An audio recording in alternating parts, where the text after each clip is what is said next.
Hi guys, Crafty Crystal here. Um, Today I wanted to show you a little bit of what I've been doing for cat, cat and dog rescue places. You have spare yarn, you have a pattern you want to try out. Do a large swatch and give it to a rescue for kittens or a dog. It's not hard. Doesn't have to be big. For cats and dogs, for a bottom pad, nice sturdy thick bottom pad. Cats is 17 or 18 inches square, and dogs is 2 by 3 feet. This is just a granny square done with just granny, plain straight granny, but done with 2 strands to make it real thick, and just changed out the colors. Makes a nice sturdy pad for them to lay on. This is a rectangular one I did in the granny square. And to make a rectangular one in the granny is real easy. Since it's 2 by 3, you make your middle 1 foot. Then when you do a foot off of each end, that makes 3. When you do a foot on each side, that makes 2. And it's a good way to use up bits of yarn. I had a little bit, little bit, little bit, little bit, little bit, and so on. And I got to use them all up with a white as a base.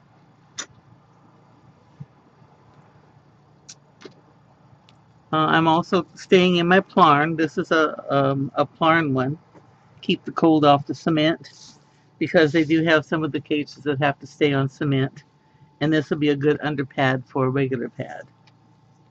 And this is just a straight single crochet the whole way. Now this isn't a cat pad, it's a blanket for to put in the pet cage. And it was something I was just trying out, kind of an adaptation of another stitch I saw on YouTube. And the one I saw on YouTube was called I think it's the closed granny. I'm not sure. I have the name and the description below, okay? And to start this pattern, you want sets of 4 plus 2 for each end, so that's another 4, plus 3 to go up. So call sets of 4, 2 to go up, 3 to go up. Okay, so sets of 4 plus 3. And if you're doing a single, it will be sets of 4 plus 1. If you're doing a half double, it will be sets of 4 plus 2. Okay? So I'm going to set this aside. Okay, I have sets of 4. And I'm going to add 2. And these 2 here belong to this stitch. This is the base stitch for the 2 I just added on. So you want to go into the very next stitch after that. So I'm going to wrap. Okay. And bring through all 3. Wrap. Bring through all 3. This is my half double crochet. I'm going to do this all the way down because this is the outside edge and it's not part of the pattern. Okay? Now a little tip for the end. You know how on the very end of your crochet you'll end up with a bigger hole on the end where your knot was? The easiest way to handle that is make sure you go through 2 stitches, 2 of your threads instead of 1 when you do the last knot. Okay. Now I'm changing colors at the same time here.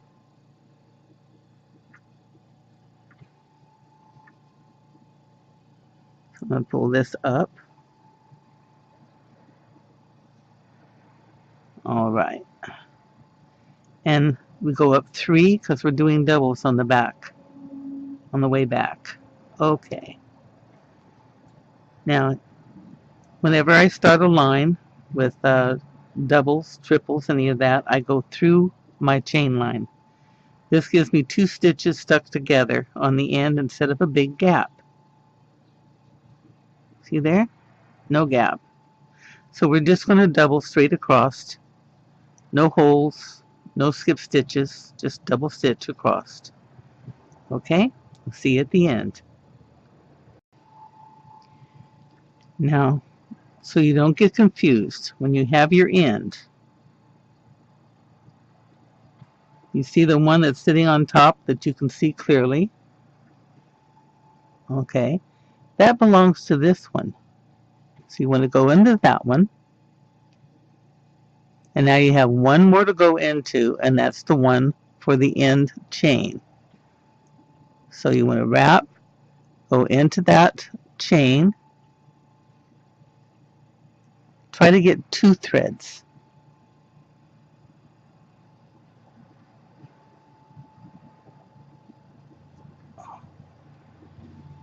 Stronger with 2. I still got 1. That's okay. It's a swatch. 1, 2, 3, and turn. Now, go into my chain.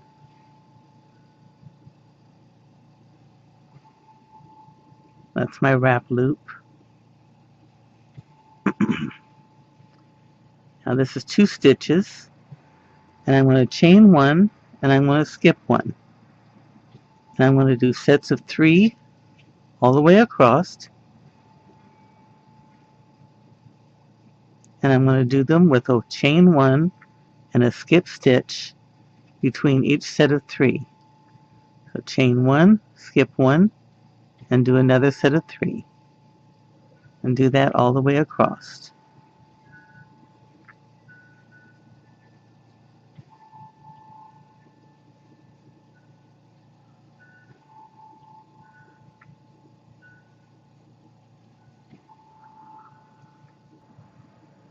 And at the end,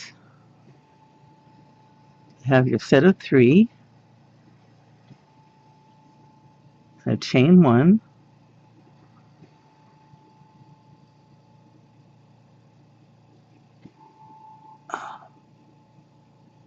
and your last stitch. And I don't like that. I'd rather have 2 on the side. Okay, I might as well show you another little trick while I'm at it. I would like to have 2 stitches here instead of 1, and I didn't allow enough. So I'm going to go clear down to here and bring up another stitch. Show you how I do that. Since this is going to be a connected stitch, I'm going to connect up here. Okay. Here is where the stitch, this stitch ended right here, so I'm going to go in there. Then I'm going to connect the stitch here. And then I'm going to go into the base. So I'll go into the base right, I guess the stitch right next to the one I went in before. Whoops. Is that my chain one? That's where I changed color. Not a good stitch to use. Okay, let me use this one. There we go. Now I just go through 2 and 2 and 2 and 2. I'll come up, see there? I have my 2 on the end. Okay. Now through these last 2 stitches, on top of making one deeper, I got to add another color here. Let's add rust. A rusty color.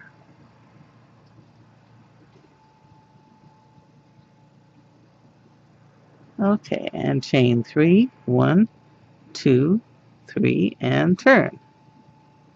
Okay.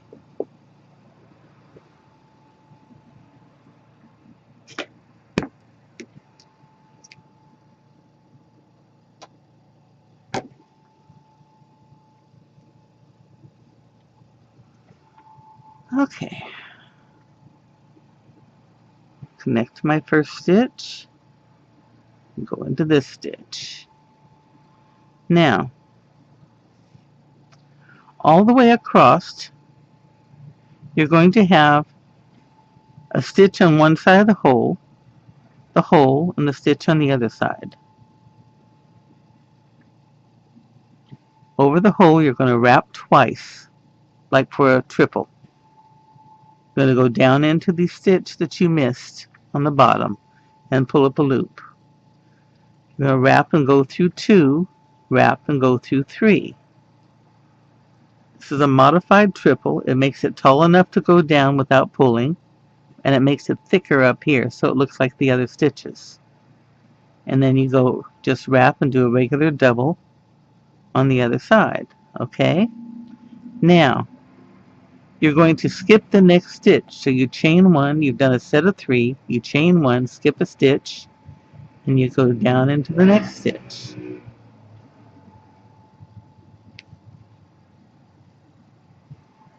Now you wrap twice, go down into the hole you missed, the stitch you missed down here in the hole, pull up a loop, go through 2, go through 3, wrap and go to the very next stitch.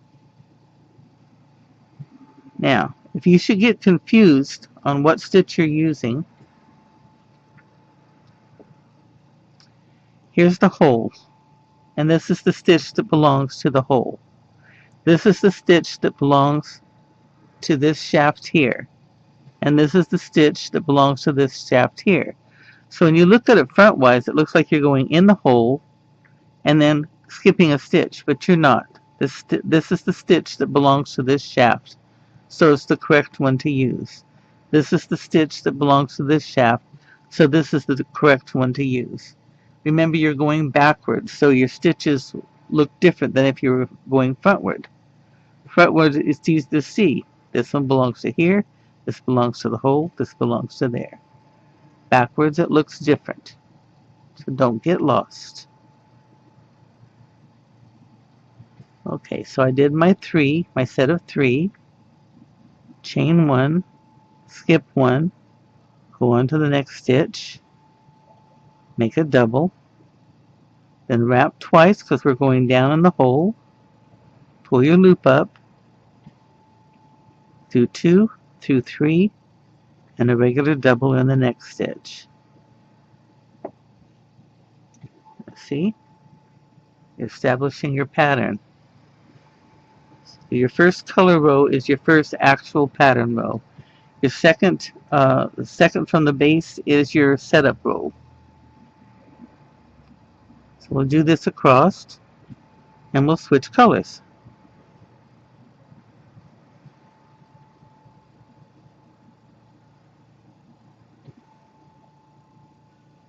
2, 3, and a regular double, chain 1, skip 1, do a double in the next one, wrap twice, go down in the one you missed below, pull your loop up. You want your loop pulled up above your top of your hole, and pull through 3,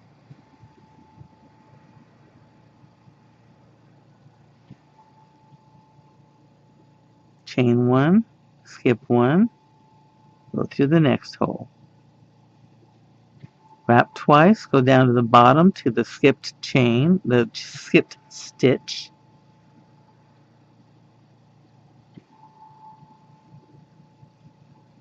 Oh, it's one of those days, I think. Skip 1, on to your next stitch. Wrap 2, go down, bring your loop up, and through 3,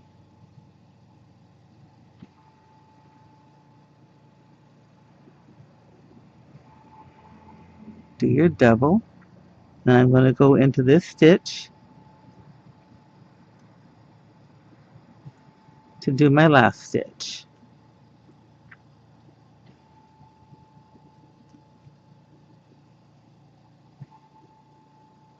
And I'm going to change color again.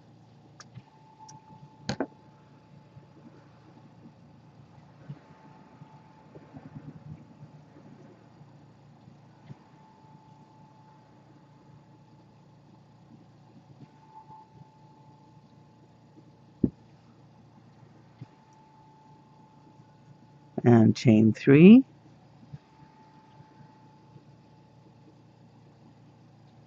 And turn.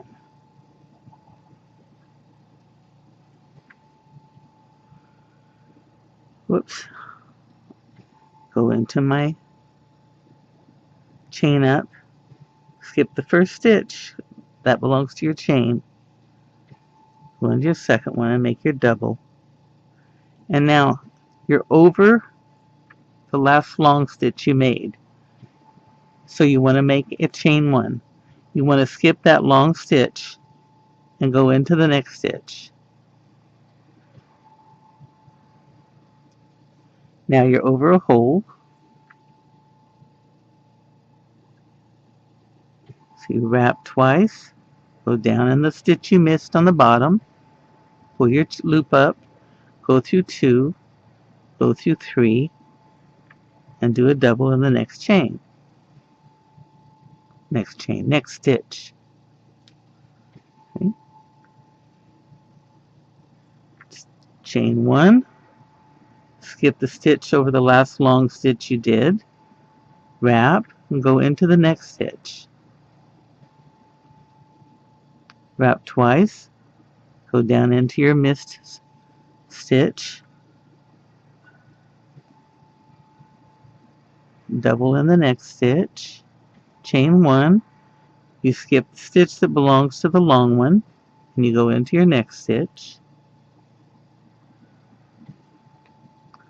For the rest of the pattern, all you're doing is skipping over the last long stitch and making your next set of 3 on either side of and into the next hole. Now you don't have to do the triple this way, but you'll have a lot thinner top here. It won't be as full looking. That's up to you. You can also change this and do half doubles and doubles. Skip this stitch, chain 1 on the top, go into the next stitch, and because it's one of my ends, I'm going to connect it to the last double somewhere in here. Go down into the chain up, do my double, and I'll be changing colors again. So who am I going to use now? I think I'll use pink.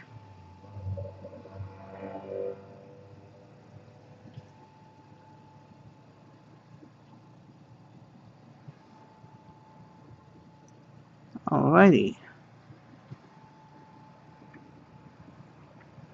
Chain 3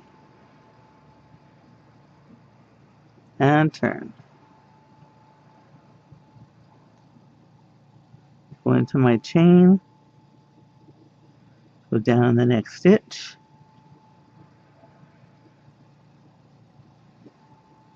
and I am over my hole, so I'm going to wrap twice, go into the stitch I missed, which is right on top of my last long one below,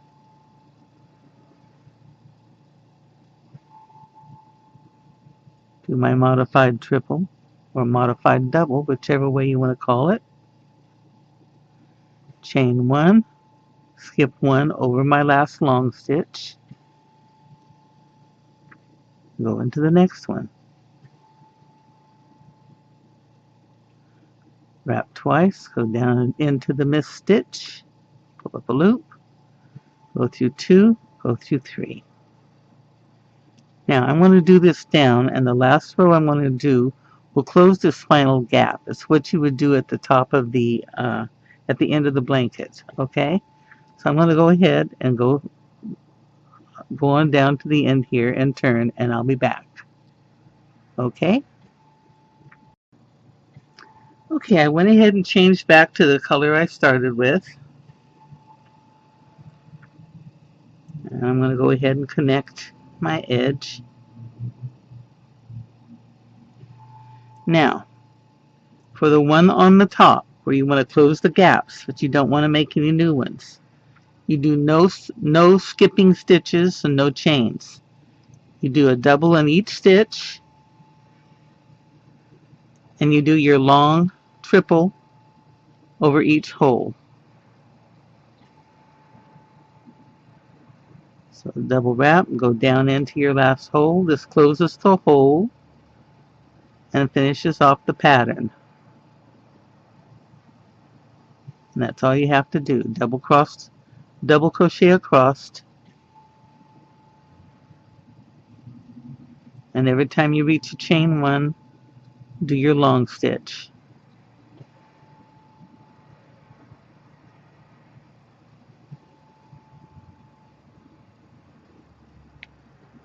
Now see? Closes up the holes, gives you your closed pattern.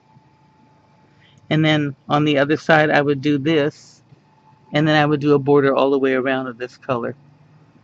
Now if you didn't start with a different color, you can just leave it. Now in this one here, you see what I did? I had my base color I started with, and I did a set of 3 colors, a set of my base color, a set of 3 different colors, and then I did 3 rows, 1, 2, 3, 4 rows. I did 4 rows of my base color, and the last row I made the holes in. So the next stitch I could come down into my holes, just like I did down here. And then another set of the 3 base color, another set of the 3 base color. Now, I hadn't intended on doing this, but I like the way it turned out. The reason why I did it is because, again, I'm using up colors that I have. And I did not have enough of this color to do another set of rows. I had enough for 3 rows, but not 4. So, by adding this in, I made my little cat blanket wide enough without having to add another color or frog it all out and add another color to it. So that's how you do this little blanket, and I really like it. I really do like it. Like the way it turned out. Now because I'm here, I think I'll show you how Crochet Grandma did. She's the one I got the idea from. Hers are like this. She does a double in here into the hole, and she wraps, does a triple down into here. I think it was a triple. It might have been a double. Don't remember. Then she wraps and does another double in the same hole, in the same gap, I should say. So hers come like this. And I don't know, I'd have to go back and look at it again, but she does hers in sets of 3. So then she would come into the next hole like this.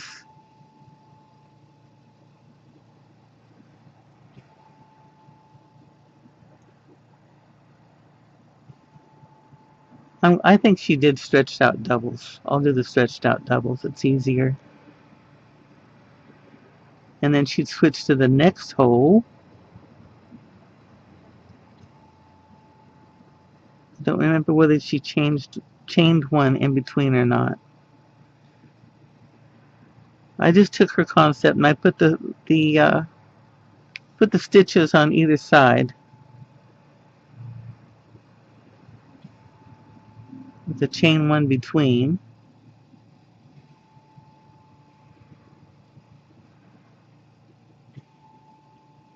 Whoops. Nope, nope, nope, nope. Up here.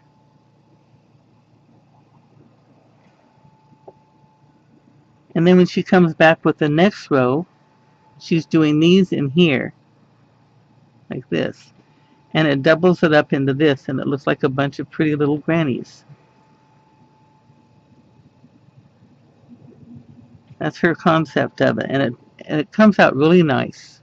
It really does. I just like this spread out version better. So anyway, look at hers. I'm leaving the link in the bottom, and I really like the way hers came out, but I just wanted a different look on mine, more spread out look. So there you have it. Um, Try it out, enjoy it. So there you have it. Go ahead and give it a shot. I'm going to go to the next cat pad I have and show you how to do that one. Okay, now this one's going to be a dog blanket, and I've done quite a different thing with it.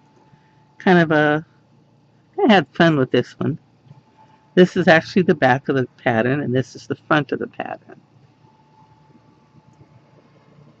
If you look up close, I've got a variegated here, and the variegated has a connected double.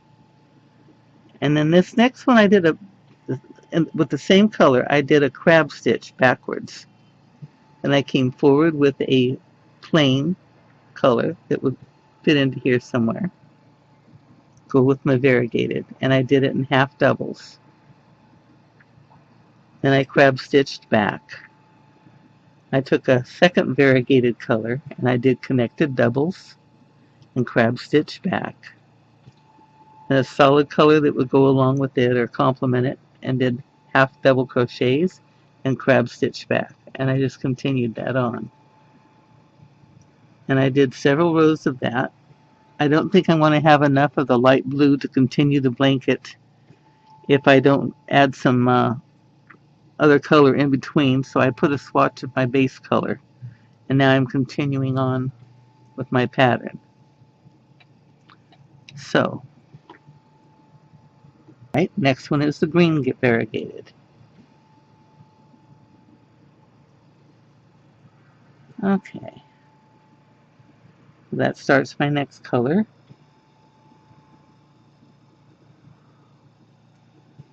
Chain 2, chain 3, connect my end stitch, go into the next stitch, which is the hole below this bump here.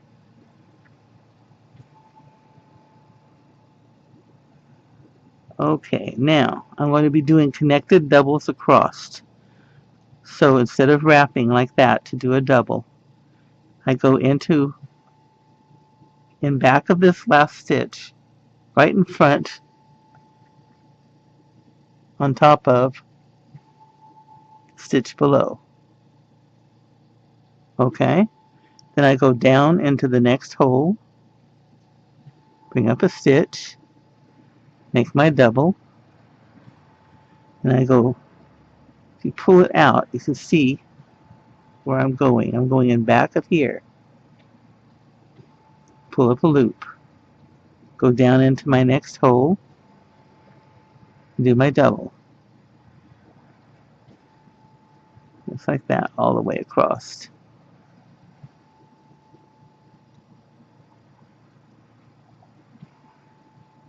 Here's the hole.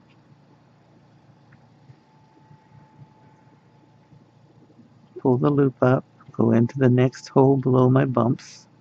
That's the crab stitch below there anyway. It's like there.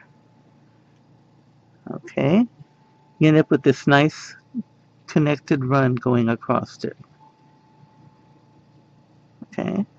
So that's the connected stitch, and you do that all the way across the blanket.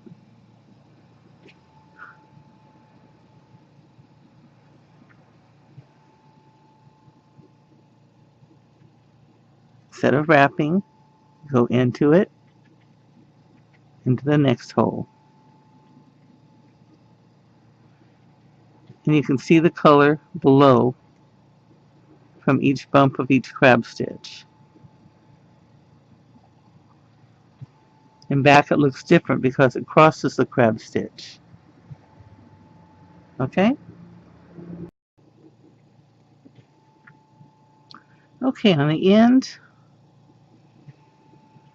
you can get a little tricky. It looks like you're at the end, but you're not. This is your last one. It looks like just a rolled up side, but it's not.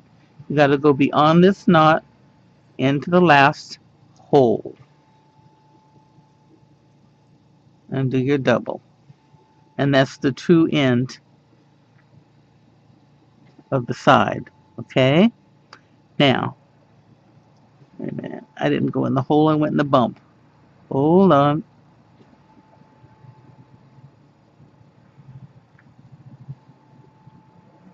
I'm going to go in the chain up stitch.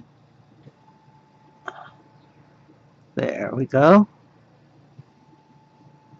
Now that looks better. Okay, now, the nice part of this pattern, especially if you are working on like a big blanket, big piece, instead of having to turn the whole thing over every time, which becomes a chief pain in the neck, you just go backwards.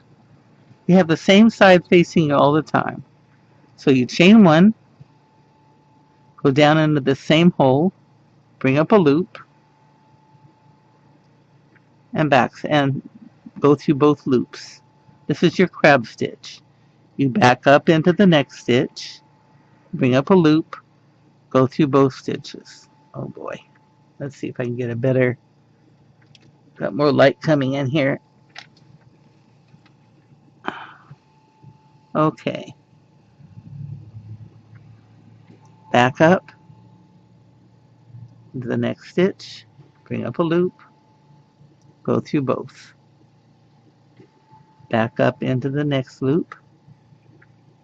This is the one I just went into the next loop, bring up a loop, back up into the next stitch. That's your crab stitch. You often see this on the edge of wash rags and probably some pot holders. Okay, so you back this up all the way across so the front is still facing you.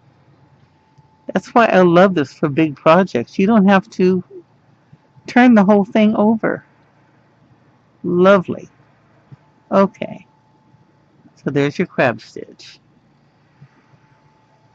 Do it all the way across, and then you add your next color, and it'll be a solid color in this type of pattern.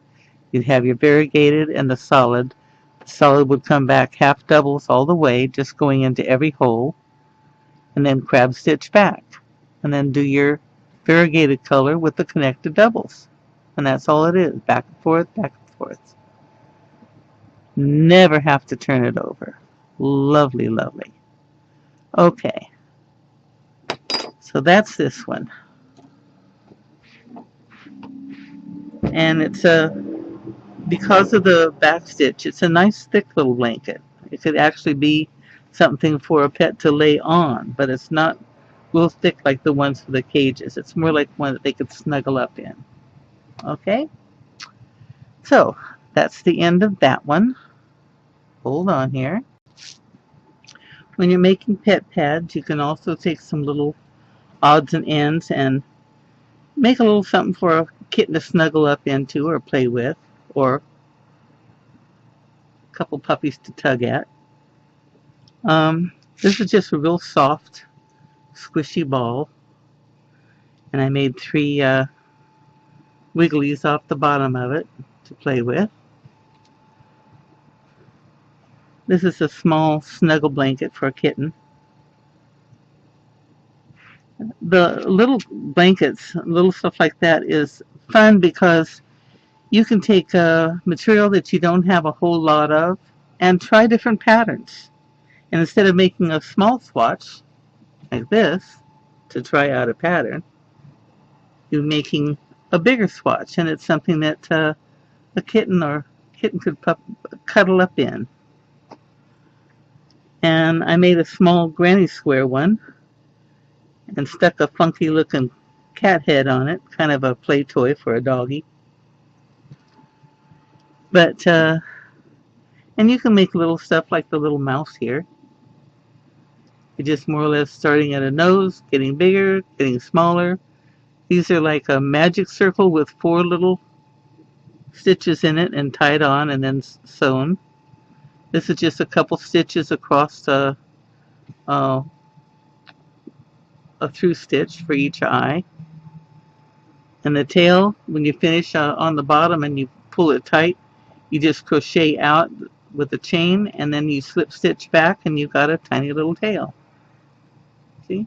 Very simple to make.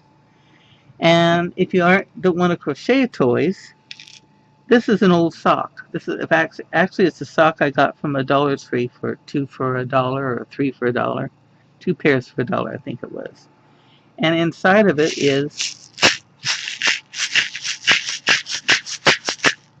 a vitamin bottle, plastic vitamin bottle, and I put rice in it.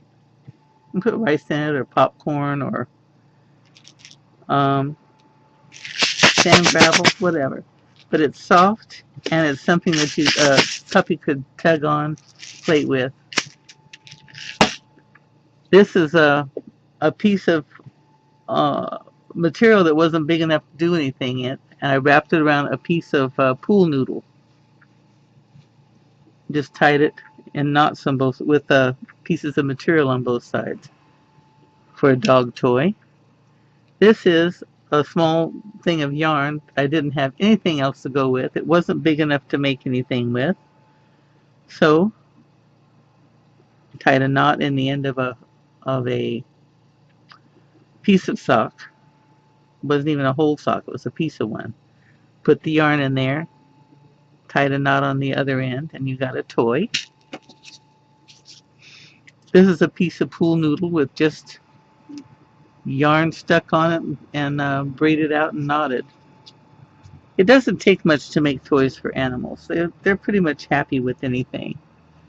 So when you have your pads and your toys and such, go to the nearest rescue place and just say, here, it's for the animals. The animals will appreciate it. The rescue place is half worth what they're doing. They'll appreciate it. So there you have it, guys. Happy crocheting and keep hooking. Bye-bye.